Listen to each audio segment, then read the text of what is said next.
मेरा जो किरदार है वो ओमकार सिंह का है। ये एक बहुत ही इन्फ्लुएंशियल आदमी है और मंडली हमारी जो पिक्चर है वो एक 2 टियर सिटी के बारे में है, एक ऐसी जगह के बारे में जहाँ पे जैसे जो लोकल मंडलियाँ चलती हैं, जो रामलीला होती है, तो उस शहर में, वैसे शहरों में जो आज भी होता है, उस शहरों में कैसे कुछ पावरफुल पीपल, कुछ इन्फ्लुएंशियल लोग जो होते हैं वो कैसे अपना मतलब निकाल के आगे बढ़ जाते हैं। वैसी बहुत सी चीज़ें हैं जिनको पिक्चर में दिखाया गया है और वैसा ही एक जिना है ओमकार। पिक्चर में मोस्टली अगर मैं बोलूँ तो 3 स्तंभ हैं, लक्ष्मण, सीता और रावण। मैं रावण प्ले कर रहा हूँ। सो ऑब्वियसली इसका जो ऑरा है, इसके आसपास जो चीज़ें हैं जो ये कर रहा है वो कुछ ऐसी चीज़ों को घुमाती है, मर्यादा से लोगों को हटाती है और उसके बाद कैसे वापस वो उसको लाते हैं। सो उस बारे में है कहानी। Talking about this, corrupt practice show कर रहा है, पॉलिटिशियंस का इन्वॉल्वमेंट शो कर रहा है, don't you think it will create controversy while the film creates? नहीं, हम लोग बिल्कुल भी पॉलिटिशियंस को नहीं दिखा रहे हैं। मतलब हमने कहीं भी पॉलिटिक्स या पॉलिटिशियन वर्ड नहीं यूज़ किया है। ये इन्फ्लुएंशियल आदमी है, पावरफुल है, कुछ ऐसी चीज़ें कर रहा है जो ये कर सकता है क्योंकि इसका उतना रुतबा है। So we are not at all targeting any politician, not at all targeting any party. And talking about your co-star Vijay Kalesar is there, other co-stars, how was working with them? Alka Amin ma'am is there. Yeah. So about your co-stars, while working? See, definitely Alka ji, Vineet Kumar sir, Vijender Kala, Kawaljeet sir, इन सब के साथ काम करके बहुत मज़ा आया। सब दिग्गज हैं, सब थिएटर के हैं, FTI के हैं, NHD के हैं और इनके 30, 35, 40 सालों के एक्सपीरियंसेस हैं। So it was wonderful working with them. मेरा एक मेजर पार्ट जो था पिक्चर को हाँ बोलने का वो ये भी था कि Rakesh bhai is from a theatre background, he is Naseer साहब्स मेन मैन, और उनके आसपास जितने भी लोग थे वो सारे दिग्गजों को वो लेकर आ रहे थे पिक्चर के अंदर। सो आई लव्ड इट। मेरे को बहुत अच्छा लगा, बहुत अच्छा एक्सपीरियंस मिला, बहुत कुछ सीखने को मिला एंड सबके टचवुड परफॉर्मेंसेस भी ऐसी आई हैं जो जिससे बहुत मज़ा आ जाएगा आप सबको देख के। जी, बेस्ट मुझे सीन तो मतलब सारे ही अच्छे थे, लेकिन मुझे इसमें से एक जो डायलॉग इसमें आता है वो बहुत ही अच्छा लगा कि आशीर्वाद जो है वो भगवानों से लिया जाता है, भांडों से नहीं। सो वो मुझे बहुत इंटरेस्टिंग लगा क्योंकि ये जब रामलीला करने जा रहा है तो वहाँ पे कुछ ऐसी चीज़ें चल रही हैं। और इसको लगा कि ये जो चीज़ है ये दिल से ही आ रही है क्योंकि आशीर्वाद हमेशा आप भगवान से ले लें। तो ये ओपनली बोल देता है कि आशीर्वाद भगवान से लिया जाता है, भांडों से नहीं। क्या बात है। जय श्री राम। जय श्री राम। எப்படி இருக்கீங்க? நல்லா இருக்கு? नहीं, तमिल क्रॉस हो गई। He doesn't know it. चलिए जी, एक बहुत ही डिफरेंट फिल्म है मंडली। सब अपनी फिल्मों के बारे में ऐसा बोलते हैं, पर मैं दावे से ऐसे बोल सकती हूँ क्योंकि ये एक ऐसी फिल्म है जो रामलीला से इंस्पायर्ड है, उसके ऊपर आधारित नहीं है, उससे इंस्पायर्ड है। एंड मेरे लिए डिफरेंट इसलिए भी है क्योंकि जैसे आप सबको मैंने पहले भी बताया, मुझे रामलीला और मंडली के बारे में नहीं पता था और मैं बहुत इंट्रीग्ड हो गई, एक्साइटेड हो गई कि ये कॉन्सेप्ट होता क्या है। एंड यस, छोटे शहरों में तो पता ही होगा कि मंडली क्या होती है, तो उन लोगों के लिए और भी अच्छा है, वो जाकर देख सकते हैं कि वो जो आज तक सिर्फ एक मंच पे देखते थे, अब उसको वो सिनेमा घरों में देख सकते हैं। तो छोटे घरों के लिए अच्छी बात है, बड़े शहरों के लिए ये एक कॉन्सेप्ट है जो कि बहुत नया है। And I think people of Delhi, Bombay, south, अगर वो लोग भी जाकर देखेंगे उनको हमारे ट्रेडिशन के बारे में पता चलेगा, जो कि बहुत अच्छी बात है। आपका कैरेक्टर क्या है? कैरेक्टर के बारे में बताएंगे। मेरा जो कैरेक्टर है, मैं बंटी का रोल प्ले कर रही हूँ। बहुत ही आउटगोइंग, बहुत ही बिंदास लड़की है और वो कॉलेज में जब रामलीला के ऊपर प्लेज और शोज़ की बात होती थी तो वो बहुत लाइटली ले लेती थी कि ठीक है कर लेते हैं, पर उसकी लाइफ में कुछ ऐसा हो जाता है, वो पुरु से मिलती है, कुछ ऐसा हो जाता है कि वो मंडली का हिस्सा बन जाती है। और उसके बाद जैसे आपने ट्रेलर में भी देखा होगा कि वो लड़ाई कर रही है कि पैसे और ज़िंदगी का खेल के बारे में उसको समझाने की कोशिश कर रही है। तो ये एक बहुत इम्पॉर्टेंट कैरेक्टर ये है कि एक जैसे बोलते हैं ना कि घर बसाने में और घर उजाड़ने में हमेशा औरत का हाथ होता है, आप ऊपर भी लेके जा सकती है, गिरा भी सकती है। तो ये वही औरत है जिसको ऐसा लग रहा है कि शायद उसका पार्टनर नहीं समझ पा रहा है कि सही क्या है, गलत क्या है, और उसको आगे तक बढ़ाने में उसका क्या संघर्ष है, उसके बारे में दिखाया जाएगा। इस मूवी में बेस्ट पार्ट कौन सी आपका लगा? बेस्ट पार्ट भी आपका जो सीन होगा कौन सी है? उसके बारे में अभी बता नहीं पाऊँगी क्योंकि वो ट्रेलर में दिखाया ही नहीं गया है। बट एक बहुत प्यार को लेकर एक बहुत इम्पॉर्टेंट लाइन बोली गई है जब पुरु बोलता है हम आपको पसंद करने लगे हैं, और जो बंटी का रिप्लाई होता है और उसका जो पुरु का रिप्लाई है, I can't talk about it right now, लेकिन मेरे हिसाब से वो बहुत सुंदर चीज़ बताई गई है। बिहाइंड द सीन्स में अगर मैं बोलूँगी तो ये बोलना चाहूँगी कि बहुत अच्छा लगा कि हम सब लोग साथ में थे मथुरा में, एंड सब लोग एक्चुअली एक फैमिली बनकर ही रहते थे।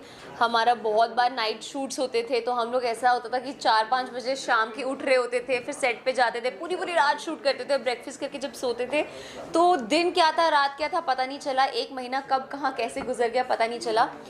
जो सबसे सुंदर चीज़ मुझे लगती है कि हमारी फिल्म की शुरुआत जो पूजा हुई है वो वृंदावन में हुई है, बाके बिहारी जी के यहाँ हुई है, और बोलते हैं कि वहाँ पे जाने के बारे में आप सोचो बहुत बड़ी बात है, वो बुलाए तो उससे भी बड़ी बात है। तो उनके चौखट पे बैठ के उनकी सेवा करना, उनके दर्शन करना, और फिर हमने जो फिल्म को शुरू किया है, मेरे लिए वो बहुत सुंदर चीज़ है। महसूस करता हूँ क्योंकि मैं यही करने के लिए जन्मा हूँ, यही मेरा सबसे बड़ा प्रेम है। और रही बात मेरे किरदार की, मुझसे एक बार और किसी ने इंटरव्यू में पूछा था ये बात, अपने खुद के जीवन में हम सबके कुछ सपने हैं, हम लड़ रहे हैं किसी चीज़ के लिए, और उसको पाने के लिए हम बहुत सारी चीज़ों का त्याग करते हैं, संघर्ष करते हैं। तो ये एक उस कलाकार के संघर्ष की कहानी है।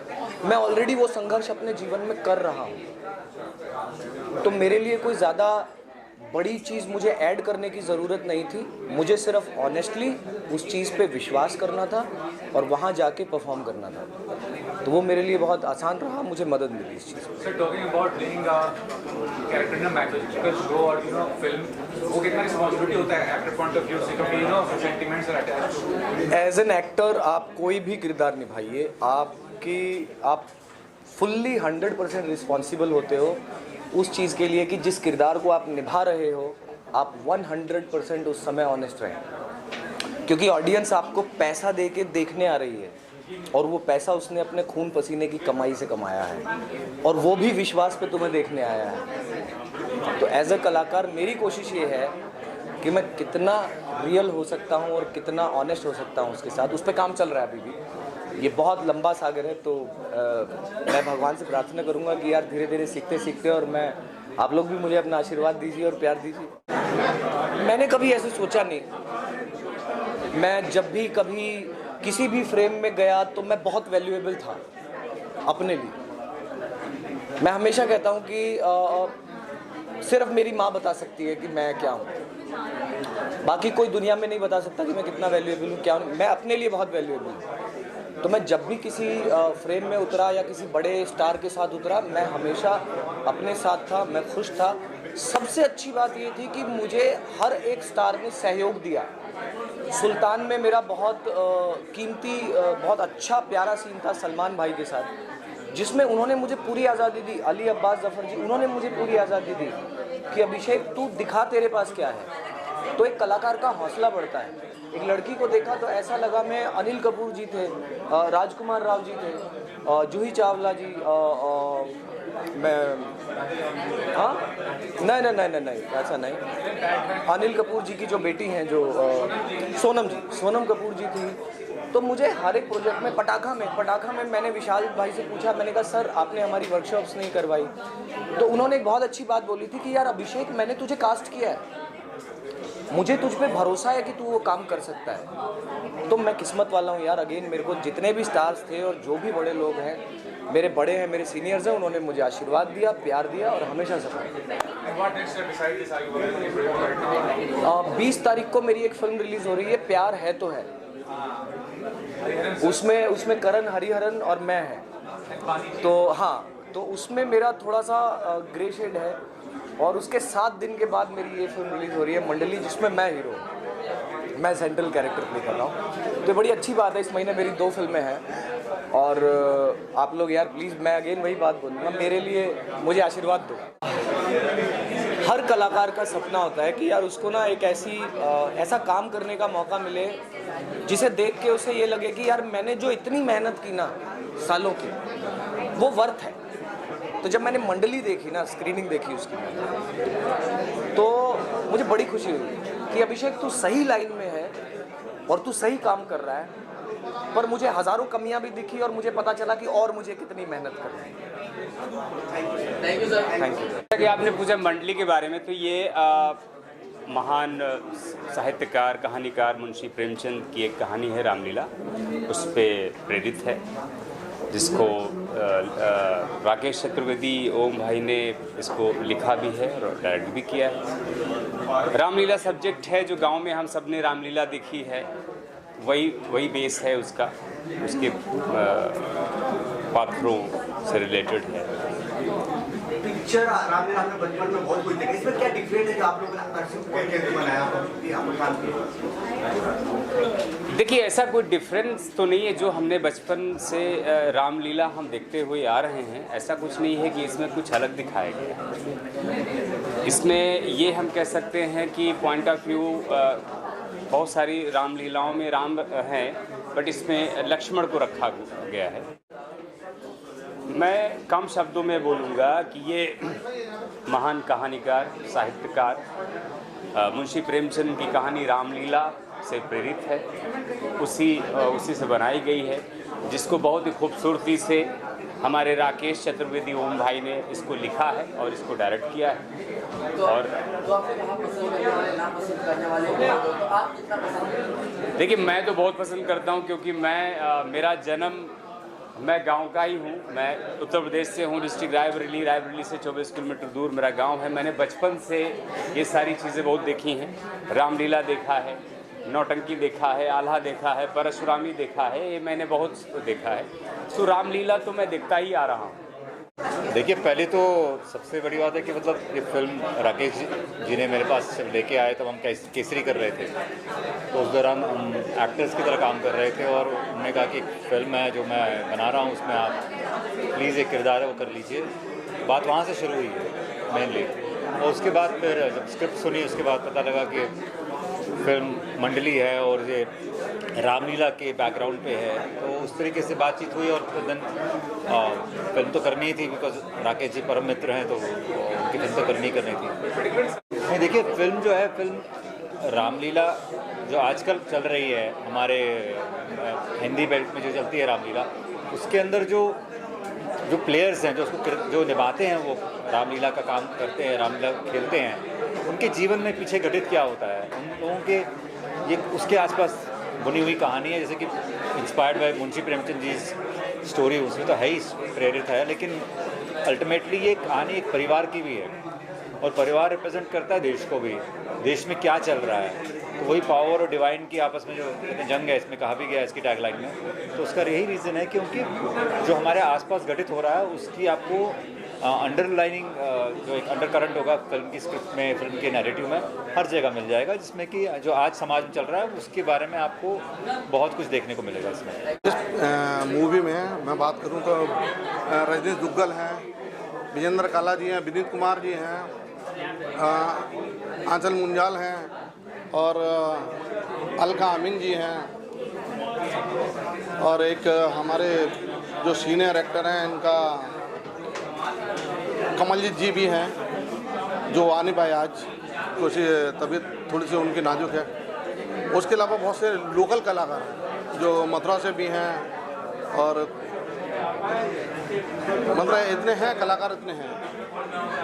फिल्म के बारे में मैं बता दूं, ये पहली ऐसी मूवी है जो बेस्ड रामलीला है, और रामलीला के जो स्टेज के ऊपर जो अश्लील या अभद्र जो नाच संगीत होता है, जो लीला मंचन करते समय जो लोग करते हैं, तो उसके खिलाफ हमारा हीरो की एक स्टोरी है कि वो उस जगह पे कोई भी लीला करना नहीं चाहता है, जहाँ कुछ भी गलत एक्टिविटी जो हो रही है वो नहीं करना चाहता, उसको उन एक्टिविटियों में वो शामिल नहीं होना चाहता है।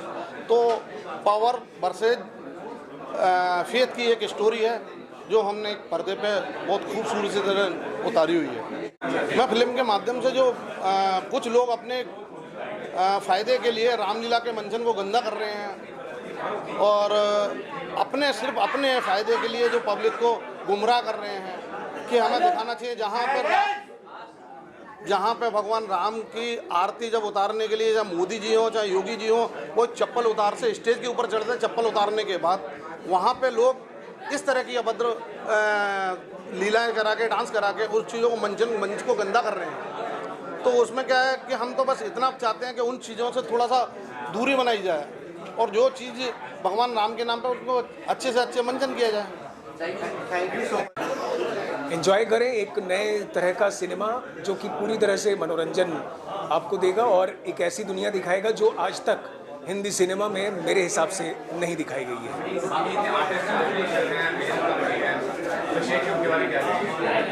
मैं लकी हूँ कि मुझे ऐसे अभिनेता मिले और इसलिए मुझे लगता है कि मैं खुद अभिनेता हूँ तो उनके साथ मुझे कम्युनिकेट करने में आसानी होती है। तो आई एम सो हैप्पी कि मुझे एक एंसेम्बल कास्ट मिल गई जिनको मुझे कोई भी चीज़ समझाने में ऐसी दिक्कत नहीं हुई जो मैं उनसे कहना चाह रहा था। तो हम शुरू से सेम पेज पे थे और फिल्म में जो जिस किरदार में गया उसने भले ही मतलब कि न सिर्फ बड़े किरदार करने वाले अभिनेता बल्कि जो छोटे किरदार जिन्होंने किए उन्होंने भी इतने अच्छे रोल किए हैं कि आपको एक लाइन करने वाला बंदा भी याद रह जाएगा।